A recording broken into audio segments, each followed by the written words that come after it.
Si vous appréciez la chaîne et aimeriez contribuer à son développement, utilisez le lien dans la description pour vos prochains achats sur Philibert. Bonjour tout le monde, aujourd'hui on regarde les règles solo pour The Isle of Cats, l'île des chats.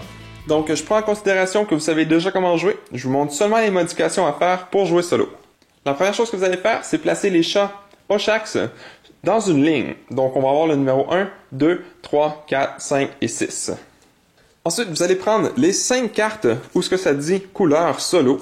Donc, vous allez tout simplement les placer en ordre. Donc, comme ceci. Donc, les 5.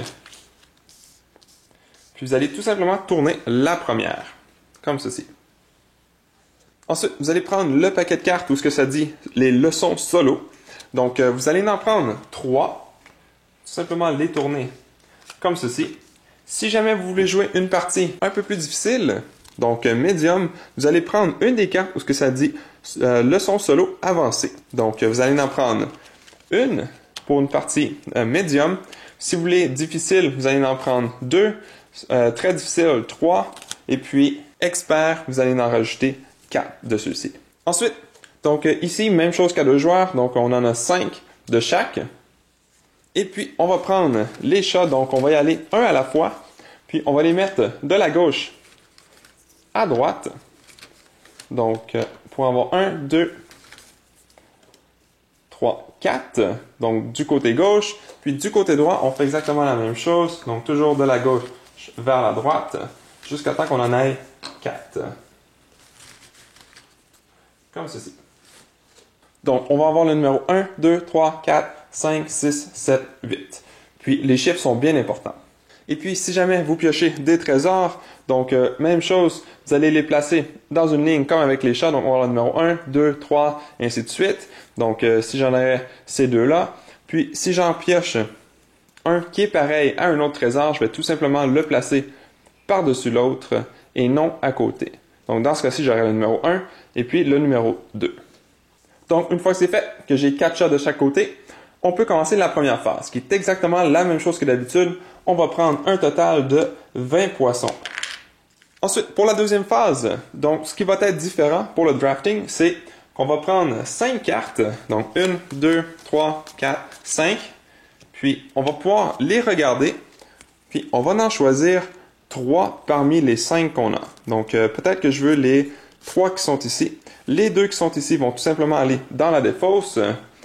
Puis, je vais tout simplement mettre les cartes en avant de moi. Une fois que c'est fait, je refais la même chose. Je prends 5 cartes, donc 1, 2, 3, 4, 5. J'en choisis 3 parmi les cartes que j'ai ici. Donc, je suis rendu à un total de 6 maintenant. Donc, pour la 7e, je vais tout simplement prendre une sur le dessus. Puis, je l'ajoute à mon paquet pour avoir 7 cartes. Et puis ensuite, donc, on peut faire la même chose qu'on aurait faite durant une partie normale. On regarde ceux qu'on aimerait acheter. Donc, par exemple, si je veux acheter les 4 qui sont ici, je paye le montant en haut. Donc, je paierai 8 poissons pour obtenir ceux-là. Et ceux-ci pourraient tout simplement aller dans la défausse. La troisième phase, c'est la même chose. Donc, on joue nos cartes de leçons, qu'ils soient publiques ou privées. Ça n'a pas d'importance. On peut tout simplement les mettre face vers le haut à côté de notre plateau. Ensuite, pour la 4e phase, vous allez jouer vos cartes comme à l'habitude. Donc, si j'aurais les 3 cartes ici, peut-être que je devrais jouer les 2 qui sont ici. Donc, je les mets en avant de moi comme ceci. Et puis maintenant, on va prendre les cartes, donc solo, panier, donc ceux du panier. Puis, on va tout simplement, on voit pas beaucoup à la caméra. Donc, on va tout simplement en tourner une, comme ceci. Et puis, ce qu'on va regarder, c'est le nombre à côté du panier. Ici, on a 3. Donc, ça veut dire qu'il me faut un total de 3 cartes ici. Donc, j'en ai déjà une. Donc, je vais tout simplement en rajouter 2, comme ceci. Ensuite, on va regarder la vitesse auquel notre petite sœur. Parce que, présentement, on est en train de jouer contre notre petite sœur qui a embarqué sur notre bateau sans qu'on le sache. Puis, elle essaie de prendre de prendre ou de nous voler la gloire. Donc, elle veut prendre le crédit pour notre travail. Donc, c'est un peu ça que les cartes ici représentent. C'est ce que notre petite sœur est en train de faire. Donc, ça, ce serait la vitesse auquel elle agirait. Donc, ici, on a un 9. je regarde mes cartes à moi. Moi, j'aurais un 4 ici et un 1, donc j'aurais une vitesse de 5. Donc, ça serait notre petite sœur qui jouerait en premier. Donc, tout dépendant de quelle couleur que vous avez choisi, si moi je suis le rouge, que la petite sœur c'est le mauve. Donc, on va tout simplement les mettre en ordre dans le haut, comme ceci.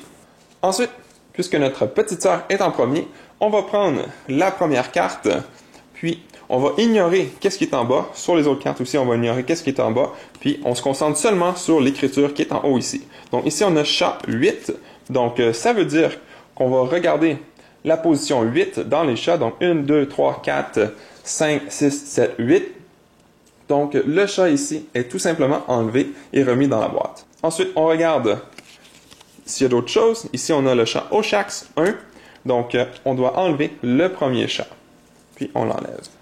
Donc, maintenant, l'ordre a changé. Donc, ici, ce serait 1, 2, 3, 4, 5 au lieu de 1, 2, 3, ainsi de suite. Ici, ça n'a pas changé. Le nombre est resté pareil. Mais si je l'aurais pris d'ici, bien 1, 2, 3, 4, 5, 6. Donc, une fois que la carte a été jouée, ce serait à notre tour. Donc, on pourrait choisir une de nos cartes ou notre petit panier. Donc, admettons que je choisis celle-ci. Donc, je peux prendre comme à l'habitude, je peux prendre un chat, le placer, payer le nombre de poissons. Une fois que c'est fait, ça revient à ma petite sœur. Donc, on va regarder la prochaine carte. Donc, ici, on a chat 5. Donc, 1, 2, 3, 4, 5. Je vais enlever celle-ci, puis retourner dans la boîte. Ensuite, chat 2. Donc, 1, 2, on enlève celui-là. Donc, son tour serait terminé. Ça reviendrait à mon tour. Je fais ce que j'ai à faire. Si je passe, puis que j'ai plus de cartes ou peu importe, je dois quand même terminer les cartes de ma petite sœur. Donc, si j'ai passé, ça revient à elle, ou si j'ai acheté un chat, peu importe. Donc, on va regarder ici. Ici, on a chat 7. Donc, j'ai 1, 2, 3, 4. Donc, je n'ai pas le chat 7. Ce qu'on va faire, c'est tout simplement enlever le dernier. Donc, même chose avec les chats comme ceci. Si le chiffre n'apparaît pas, que le chiffre ici est plus haut, on enlève toujours le dernier. Et puis, ici, on a le symbole d'un petit trésor commun. Donc, on a celui à 2. Donc, on va tout simplement enlever une tuile du trésor commun, pareil comme indiqué ici. Puis, si jamais il n'y aurait pas eu de trésor comme ceci, bien, il n'y a absolument rien qui serait passé. Donc, la petite sœur aurait terminé son tour. Peut-être que moi, j'aurais encore des cartes à jouer. Donc, je pourrais continuer jusqu'à temps que moi, j'aie terminé, même si ma petite sœur a terminé. Et puis, ça se peut aussi que vous ayez des cartes où ce que ça dit rare, puis 1. Donc, vous allez regarder si vous avez des trésors rares. Si vous n'en avez pas, il n'y a rien qui se passe. Mais si vous en avez, vous allez enlever le chiffre indiqué. Donc, ici, j'ai 1, donc j'enlèverai celui-là. Par contre, si j'aurais l'inverse, donc ici, j'en ai 2, puis ici, j'en ai 1. Donc, j'aurais 1, 2. Donc, je devrais enlever celui sur le dessus. J'enlève pas les deux, j'enlève seulement un des deux que j'avais mis un par-dessus l'autre. Et puis, si jamais on doit enlever un chat, mais qu'il reste plus de chats qui ont tous été enlevés, donc on fait tout simplement l'ignorer. Et puis, dernière chose qui pourrait arriver, c'est switch, donc échanger. Donc ici, on a le numéro 1 et 6. Donc, j'ai le numéro 1. Je n'ai pas le numéro 6 puisque j'en ai seulement 4. Donc, je prends le dernier. Donc, le dernier va être échangé avec le numéro 1, comme ceci. Maintenant, durant la 5e phase, on va pouvoir jouer nos cartes, soit brunes ou jaunes, comme à l'habitude. Notre petite sœur ne fera absolument rien durant cette phase. Donc, on va tout simplement jouer les cartes si on veut, prendre ce qu'on a besoin. Puis, ça se peut aussi qu'on manque de chats comme ceci. Donc, si jamais il n'y en a plus, eh bien, il n'y en a plus. Ensuite, une fois que c'est fait, que vous avez joué les cartes que vous avez voulu, mis dans la défausse, bien, on va tout simplement aller tourner la prochaine carte de couleur de notre petite sœur, comme ceci. Et puis, on peut avancer le bateau. Puis, comme vous voyez, on a 5 cartes, 5 rondes. Donc, aussitôt qu'on va arriver ici, donc ça va être la dernière aussi. Donc, c'est normal. Et puis, quand vous allez arriver justement à la fin, bien, on va pouvoir compter les points. Donc, une fois que la partie est terminée, que le bateau est arrivé ici sur la petite main, qu'on a révélé toutes les cartes de couleur, bien, on va pouvoir compter nos points de façon normale. Puis, on va pouvoir l'indiquer. Ensuite, on va regarder le nombre de points que notre petite sœur a obtenu. Donc, elle va obtenir des points pour les chats qu'on a sur notre bateau. Donc, elle va obtenir 5 points pour chaque chat bleu qu'on a sur notre bateau. Ensuite, 4 points pour chaque chat orange qu'on a sur notre bateau. Ensuite, 3 points pour les rouges, 2 points pour les mauves, puis 1 point pour les verts qu'on a sur notre bateau. Ensuite, une fois qu'on a calculé ceci, on va aussi additionner les points qu'elle fait avec les cartes ici.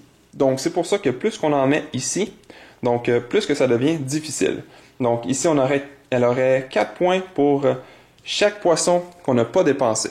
Ensuite, 10 points si vous avez moins que 9 trésors. Donc, si vous avez moins de 9 trésors sur votre bateau, bien, votre petite sœur va obtenir 10 points. Puis, on fait la même chose avec ce qui reste. On additionne tous les points, on compare avec notre pointage, puis le but, bien, c'est d'avoir le plus de points que notre petite sœur. Et puis, si jamais c'est égal, bien, malheureusement pour nous, notre petite sœur doit être plus cute que nous autres, donc c'est elle qui le gagne s'il y a égalité. Donc voilà, c'était les règles solo pour The Isle of Cats, l'île des chats. Merci à toutes les personnes qui ont regardé jusqu'au bout cette vidéo. Si cela vous a plu, n'hésitez pas à mettre un j'aime ou un commentaire sous la vidéo et de vous abonner pour ne rien manquer à l'avenir, car cela fait toujours plaisir pour le travail réalisé.